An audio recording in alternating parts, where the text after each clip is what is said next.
There are certain issues that people on the left and the right in American politics will never discuss.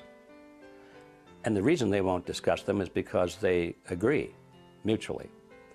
The Democrats and the Republicans agree on something, so they don't want to talk about it in public debate because it reveals the fact that they're basically the same. They only talk about things on which they disagree. Turns out that the things on which they agree are the most important things. The things in which they disagree are relatively minor. We need to understand that we have been artificially divided for far too long. The global elites have divided us into Democrat and Republican, left and right, conservative and liberal. They have divided us with hot-button issues like abortion and gay rights and gun control and prayer in schools. And by doing so, they have given us, the electorate, the illusion that we have a choice, when in reality, both the Republican and Democratic parties are owned by the same global elites. And on issues that matter to those global elites, they act as one. By the time you go to the polls and you put your pencil mark on the paper or punch the lever, whatever you do, the decisions are already made. The candidates have already been selected. And the work goes on there, is who selects the candidates that the people vote for? Who frames the issues that the people vote for? Voting is nothing. It's all done before that stage. This left-right paradigm is a political ploy. It works very well for those who know what they're doing. We find that the Republican Party and the Democrat Party both are pretty much in the hands of a relatively small group of people with a membership of about 4,000. It's called the Council on Foreign Relations. These are the people that are really pulling the strings in both the Republican and the Democrat Party. We get a lot of advice from the council, so this will mean I won't have as far to go to be told what we should be doing and how we should think about the future. People like Hillary Clinton know, even at that elevated position, Hillary Clinton, you'd say, was one of the big movers and shakers. Compared to the Council on Foreign Relations, she's not. She's a small fish. And she knows that she's got to get the approval of the CFR. I had a friend, Nick Rockefeller, okay, who was one of the Rockefeller family. The ultimate goal that these people have in mind is to create a one-world government. And this is given me straight from Rockefeller himself. This is what they want to accomplish. Not just any world government, but a world government based on the model of collectivism.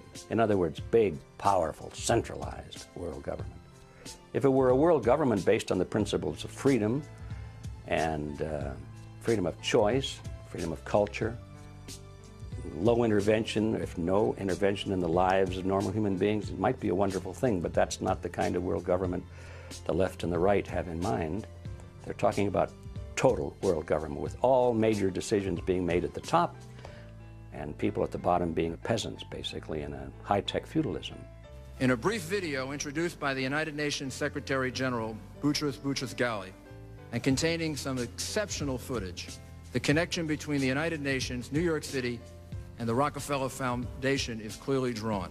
The future of this country and the lives of our children and our children's children are interwoven with the success of the United Nations.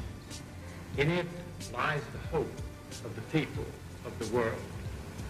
My father considers it a privilege to have had a part in the development of its permanent home.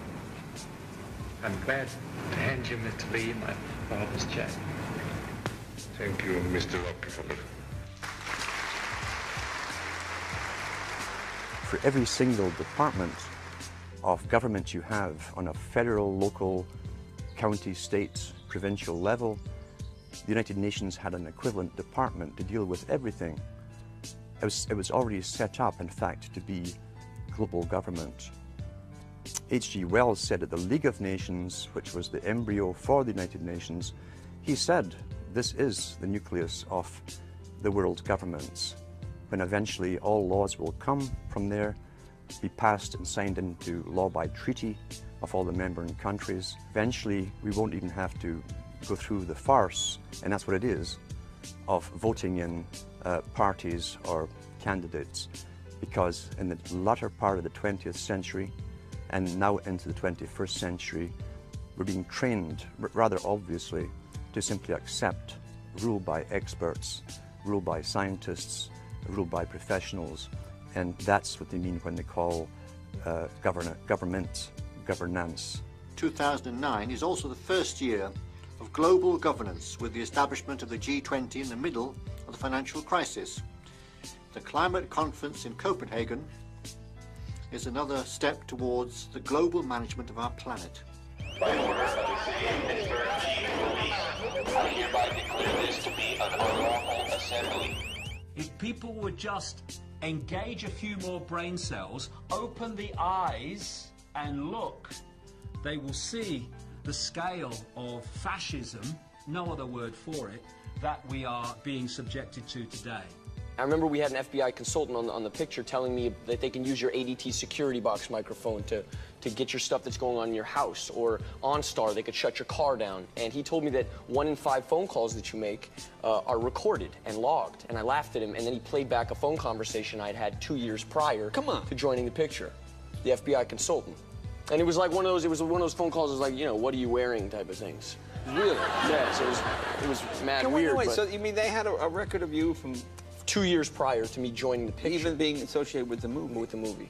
Well, that seems creepy. It's extremely creepy. Tim, is there any way, now obviously it was a voicemail, they could try to get the phone companies to give that up at this point, but if it's not a voicemail, it's just a conversation. There's no way they actually can find out what happened, right? Unless she tells them. No, there is a way. We certainly have ways in national security investigations to find out exactly what was said in that conversation. It's not necessarily something that the FBI is going to want to present in court, but it may help lead the investigation and or lead the questioning of her. So somewhere it's being digitized, or they can actually get that. Because people were saying, look, that wouldn't be possible. Yes. It's pretty incredible what you're saying. No, welcome to America. All of that stuff is being captured as we speak, whether we know it or like it or not. Note to self, as Deb Farrick just said here, yeah. First up tonight in the news, yes, the re-education camps do apply to American citizens. I understand this is shocking, but the time for denial is over. Yesterday, of course, we covered the leaked U.S. Army document that outlines the plan for re-education camps in America. I can't believe it either, but yes, they do use the word re-education, and they repeatedly refer to operations inside U.S. territory. Paul Watson has highlighted all the quotes about how the psychological operations officers are going to be brainwashing people in the camps, determining who needs to be indoctrinated, and on, all part of this Department of Defense document for internment and resettlement specialists. So it refers to in the document DCs, that's displaced citizens or civilian internees. It talks about things like implementing policies, quote, within U.S. territory. What we have here is the camps we've been sold under the guise of the war on terror now being legitimized for use with American citizens as they pass the National Defense Authorization Act, authorizing the indefinite detention of even American citizens without any due process. This is a slippery slide into tyranny, and these detainment camps are, of course, the end of the road for anything we can consider to be freedom. It's based on North Korean models, Soviet Gulag models, Nazi concentration camp models, and more, and they're really looking to bring it here. I have 2 words for you: predator drones. You will never see it coming. All collectivist systems eventually deteriorate into a police state because it's the only way you can hold it together. My friendship with Nick Rockefeller was one where we expressed ideas to each other and thoughts and philosophies, and he wanted me to become part of what they were doing and for me to become a member of the CFR. And I used to say to him, what's the point of all this? You have all the money in the world you need. You have all the power you need. What's the point? You know, what's the end goal? And he said the end goal is to get everybody chipped, to control the whole society, to have the elite people controlling the world. They talked about Pat running for president, and if he did that, I would be very supportive. But he'd have to shake a label that gets assigned to people like Pat who run for the presidency, and that is that he's a tool of the rich. I personally like that very much. My father told me that's the way the system is meant to work.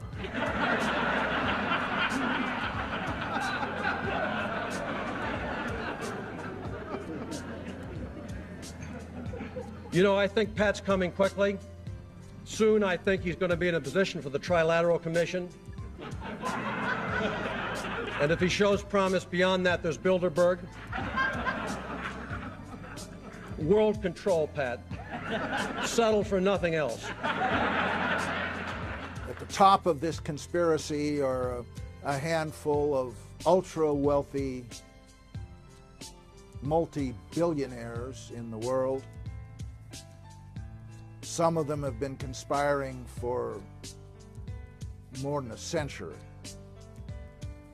Their tools are the Council on Foreign Relations, the Bilderbergers, the Trilateral Commission, and they have tools in other countries as well. Now, they've taken over our government, both Republicans and Democrats. There's no difference anymore between the two parties. They control both parties. It doesn't matter to them which one wins, because who's ever running for president will be someone they anoint. And the fact of the matter happens to be that you can't win an election unless you have enough money to win. They make sure who gets the money. And they've even written about it. There's a fellow by the name of Carroll Quigley, and he wrote several books about this group of people and their origins and their roots coming from Europe and England in particular. And he comes to a very interesting point in one of his books where he says, okay, this is the way the real world is. He said, how is it that we collectivists, we elitists, how can we rule the world when at the same time we want to let the average person think that they're living in a, quote, democracy? And he answers the question brilliantly. He said, it's very simple. You've got to have two major political parties, and they'll both have the same major goals, the same basic fundamental principles, and they'll argue with each other on the surface with slogans and leadership and style and all of that sort of thing. He said, but we will control them both. There's the strategy. There's the whole scam behind this left-right paradigm. When you understand this history and this reality, you look at it and you say, well, yes, we've got a left wing and a right wing, but they're just opposite wings of the same ugly bird.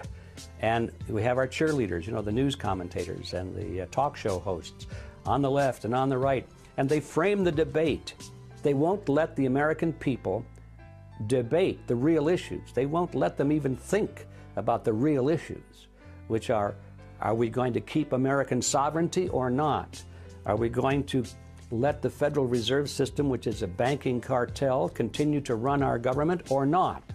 They won't let us talk about those things. Ron Paul, what's your perspective on how the media has been ignoring him and demonizing him?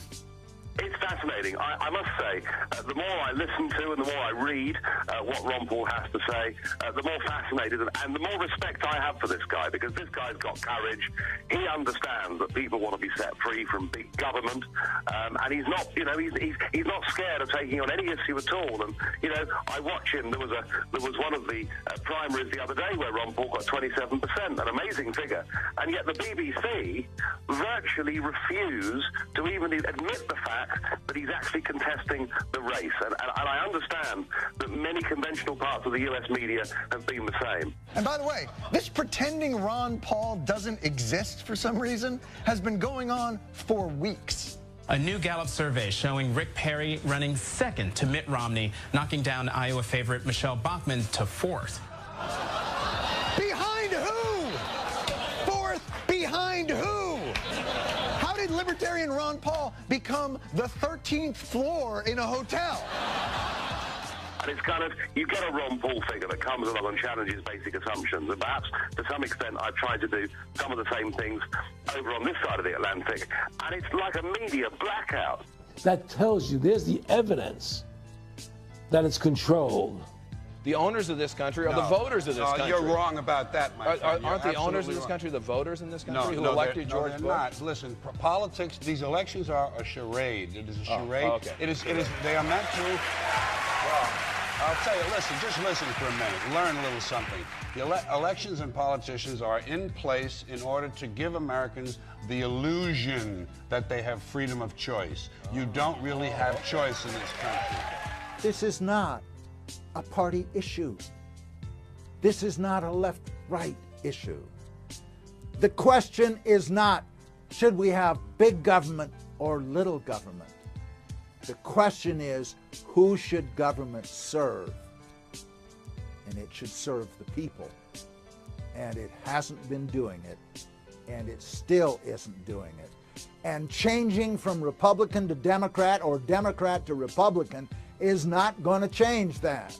So that's the problem. As long as we depend on the phony wrestlers and depend upon their well-paid cheerleaders in the media to keep us focused on secondary issues, we're never going to get out of this mess.